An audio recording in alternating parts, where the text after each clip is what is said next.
commotion. I heard the commotion and I opened my door and I saw some men in jeans and they had a vest, RRX, and rapid response squad, and they had guns. And one of them walked towards me and said, "Give me your phone." And I said, "Why do you want my phone?" And he said, "I'm going to shoot you. Give me my phone." And he took my phone from me, and then I followed him, trying to inquire. Yes, he threatened to shoot me. So I walked towards him, inquiring, "Who are you? What?" And he said, then he raised his gun and said he was going to shoot me if I come near him. So I stood where I was, and then I saw them from Ekiti State Command. They were mufti, but they had jackets that had rapid response squad written white over black. So there was no way we could identify they were from the Ekiti State Police Command. We know that men came here wearing jeans and jackets, and they had AK47 and all that, and they refused to identify themselves. They threatened people, they assaulted people, they took away our devices. All our mobile devices were taken away. So guys, that was actually how horrifying it was, witnessing Mr. Dele Farotim being arrested by the Nigerian security agents. So guys, there is no democracy in this country. You can imagine the way they stormed this lawyer's office just to arrest Mr. Dele Farotim. They were all kitted in, a very frightening attire. They had their AK-47. They refused to identify themselves and they threatened to shoot, and, all those scenes that you can, identify when it comes to Nigerian security agents going for arrest. So guys, this country is something else. There is no democracy again. Like Dino Melaye would say, if you talk, you die. You don't talk, you die. This country, these leaders, they don't understand how democracy works, without opposition, without criticism. Democracy cannot be sweet, but in Nigeria, if you talk about any of these people, they will just go for arrest because there is no democracy in this country. So guys, I'm going to allow you to take a look at how Mr. Dele Farotim's lawyer narrated how these people stormed his office and, made away with Mr. Dele Farotim in the name of arresting him, in the name of, alleged defamation. So guys, a whole lot is happening in this country, and that is why we need leaders who can come in, reform the system, reform our institution, make our security agents to start professional practice. I mean, let them behave professionally each time they are going out for arrest. I think in this age of today, we should have outgrown this. But because we don't have leaders who can make things to work in Nigeria, that's why we continue to experience all this. So guys, just take your time, watch this video to understand how all this happened. Take a look. Earlier this afternoon, we brought you information about the arrest of human rights activist Dele Farotim. He has been arrested by the Nigerian police based on a case regarding defamation. We're now going to be moving on to our News Central correspondent who is currently with Farotim's lawyer, and that is in person of Ibalani Omoni. Well, questioning and asking and trying to get the details of what's exactly happening with the case. Ni, I'm hoping that you can hear me, and if you could carry on from here and let us know exactly what's happening with this instance. The office of the representative, the legal representative of Dele Farotim. Most people didn't know he was arrested until another activist, Omoyele Shööt, posted on his X account noting that he had been arrested at the Lagos Command Zone 2. And till now, a lot of people are not able to reach him. News Central reached out to the AIG, of course, and he made mention that he wasn't aware of the arrest, which prompted us coming to see his legal representative to get more information as to what happened. And thankfully, the legal representative was there when he was arrested. I'm here with the managing partner of DF Legal, Mr. Ralph. Mr. Ralph, I didn't understand that you were there during the arrest. Yes, I was. Backtrack a little bit. There was a time where he had been raising concern. He was summoned based on this defamation case. He appeared at the police station a few times. Then I heard at some point as well, his guard was arrested, questioned. At some point, what led to this arrest in the first place? Okay, I will be very careful not to speak on a lot of issues because we're presently in court. What I can tell you is that we received an invite from the Zone 2 police station on the 11th of November, and I accompanied him to the Zone 2 police station on the 16th, and he was released on bail on self-recognizance, and we asked to come back on the 21st, and we went back on the 21st, and after that we didn't hear anything again from them. They asked us to but there were a lot of things that happened. His associates arrested and abducted in some cases. I know that Mr. Farotim had a press conference yesterday. I was at the press conference, and I know this will be on the 21st of November, and all the calls and the arrest of his of a security guard at his doorway has interest in on last week Friday. So he spoke on all those issues, and I want to be very careful not to go into more details. I'm also told that there is a publication on the social, or there are publications on the social media handles where he clearly stated some of this event and how a little bit more. I do hear the Ekiti police trying to arrest him, and they are working in collusion with the Zone 2 officers. And at some point as well, they came to Lagos. They were the one trying to arrest him, and all of the things that are ongoing there. Is it that the issue happened in Ekiti State and he reported in Lagos State? Or help us clarify this. We need to understand. So, to the best of my knowledge, Mr. Farotim hasn't been to Ekiti State in a very long while. And some of the issues that I'm aware that people are complaining about, like I said in court, I don't want to go into much of the details, but issues that happened here in Lagos, you'll be surprised.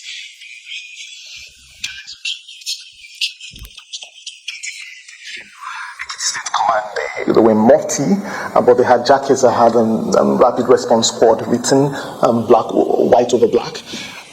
So there was no way we could identify they were from the Ekiti State Police Command. We know that men came here wearing jeans and jackets, and they had AK47 and all that, and they refused to identify themselves. They threatened people, they assaulted people, they took away our devices. All our mobile devices were taken away and all that. But a few minutes ago, I was reading online, I think Vanguard newspaper, that I'm not sure if one of the news sources online, that the Commissioner of Police of Ekiti State has confirmed that they're actually investigating Mr. Farotim for defamation and cyber stalking. Interestingly, yeah. So we've seen that online. It might also interest you to know that based on the information he provided to us, regarding some of the people who were trying to arresting his associates and some of the information they gave them, we actually did file a suit last week against the Chief Afe Babalola, the Inspector General of Police, and then the Commissioner of Police, Ekiti State. And I wouldn't want to speak so much about that.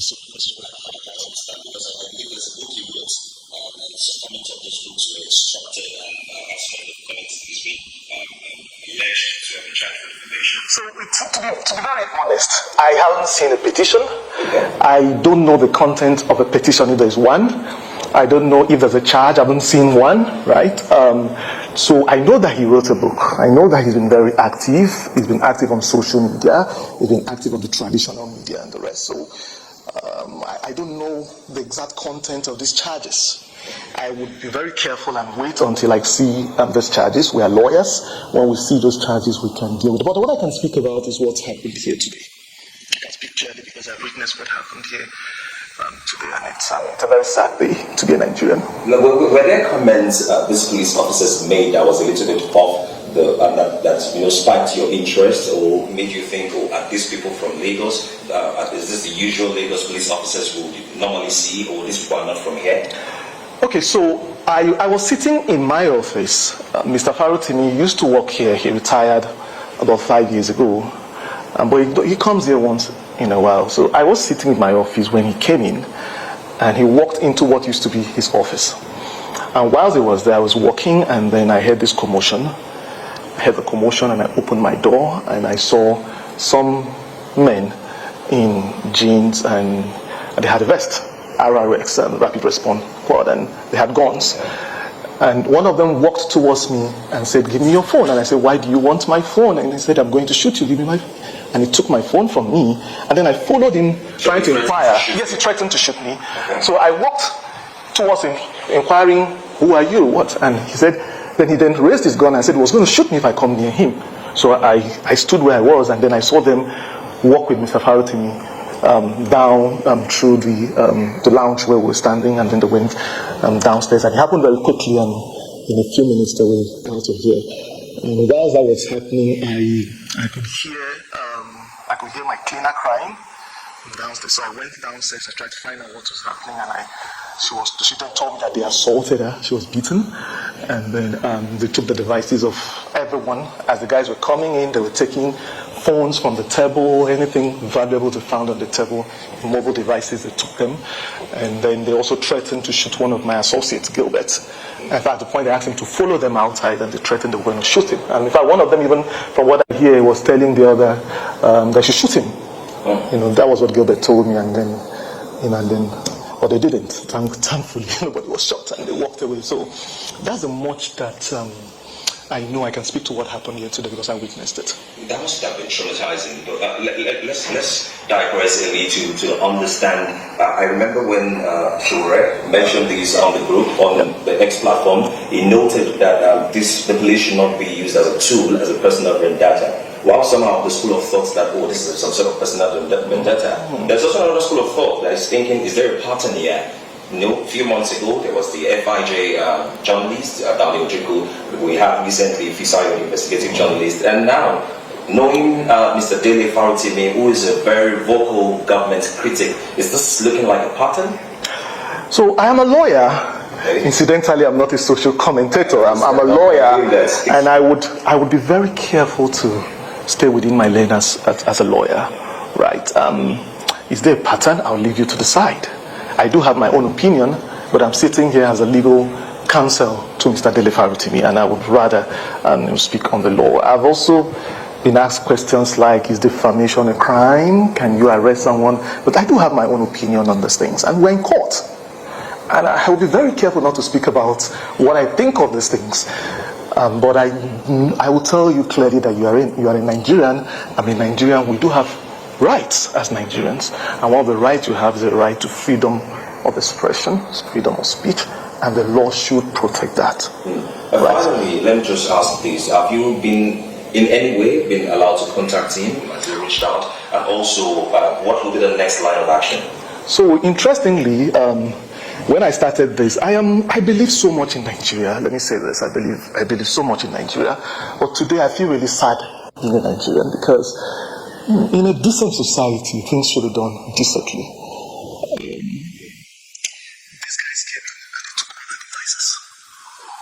I have no way of communicating. I don't have any devices. Yes, they took my phone. The guy threatened to shoot me.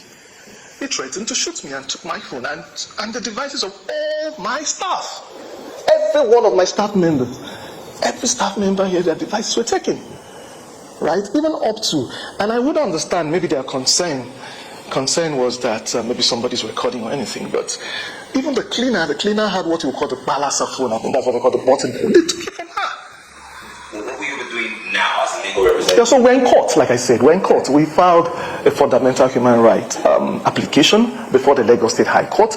We are trying to get further information on what has happened today. I don't have a lot of information. You're telling me that there are things on X. I have not been able to go on X because I don't have my devices. I was able to read the news report I told you on my computer. So I've really not been able to do much because I do social media sparingly, and the social media platforms are on my mobile device, and I don't have that now. So what are we going to be doing next? Yes, we'll pursue the legal angle. We are lawyers, and we believe in the law. We still believe that Nigeria can work. We believe that the court will do the right thing, and we'll follow through with that. I know I said last the other time, I'll put this as my final question. Do you think a case of defamation is alleged under the legal perspective warrants an arrest of an individual? So like I said, I do have my opinion on these things, right?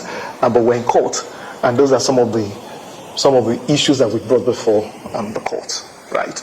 And I would rather not speak about it. I do have my opinion on these things. Let me repeat that again. But let me say this again. We are Nigerians. We do have a right to freedom of speech. We do have the right to freedom of expression. And I believe that the law should protect that. Beyond that, I wouldn't say more. All right. Thank you very much. We'll wait for the court to decide. All right. We've heard from the managing partner of legal, Mr. Ralph Nwoke. Currently, he does not even know the whereabouts of his clients. He does not have his own devices. All the staffs in this firm currently, most of them, they don't have their devices as well. So they don't know how to contact. But they've taken the legal process of filing a fundamental human rights application. The Lagos High Court. Hopefully, they get this thing speed up as soon as possible so they can know the whereabouts of Mr. Dele Farotim. Over to you, President. I want to say thank you very much, Nee, for bringing us that information, and also thank you, Mr. Woki, for also giving us the time to be able to find out exactly what had happened earlier in this instance. So do stay tuned here on News Central TV, because we'll be following the situation and bringing you up to date instance of everything that's happening regarding the arrest of activist Dele Farotim. Only if you keep it here on News Central. My name is Mazino Appeal. So you have seen it for yourself. Yes, this was what actually happened when they came to arrest Mr. Dele Farotim. So guys, it's really so pathetic seeing that in this country, the leaders in this country do not want us to embrace democracy. We have democracy on paper, not in the reality. And that is why people are worried, considering the kind of country we have today. People are very worried. Can you imagine that you criticize somebody and they came as if you are an armed robber to arrest you?